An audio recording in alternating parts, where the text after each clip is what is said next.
আমরা জেনে বুঝেই এই রাস্তায় এসেছি, এই রাস্তা থেকে আমাদেরকে কেউ পেছনে সরাতে পারবে না। চিৎকার করে বলেন ঠিক কিনা?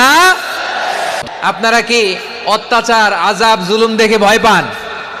ঈমানের পথে অবিচল থেকে আমার মরণ যেন হয়। সবাই পড়েন আমিন। ঈমানের পথে অবিচল থেকে আমার মরণ যেন হয়। তোমারই কাছে মিনতি আমার, তোমারই কাছে মিনতি আমার, মহামহিম দয়াময়।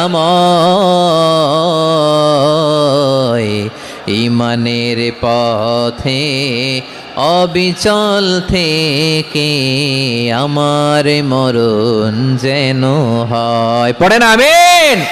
নবীদের উপর অত্যাচার ছিল কি ছিল না? সাহাবাদের উপর ছিল কি ছিল না? এজন্য কোনো অত্যাচার, হুমকি, দামকি, জেল, জরিমানা মুমিনকে তার ঈমানের রাস্তা থেকে এক বিন্দু পরিমাণ পেছনে হটাতে পারে না। চিল্লায় বলো ঠিক কি না?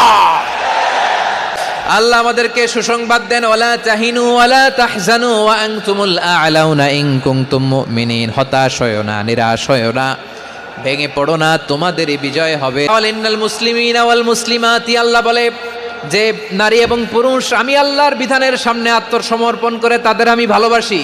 আবার যে নারী এবং পুরুষ আমার উপর, আখিরাতের উপর, নবীর উপর বিশ্বাস স্থাপন করে তাদেরকে আমি ভালোবাসি। বিশ্বাস হলো সবচাইতে দামি, ঠিক কিনা? এই জন্য ঈমানের পথে আমরা থাকতে চাই কি চাই না?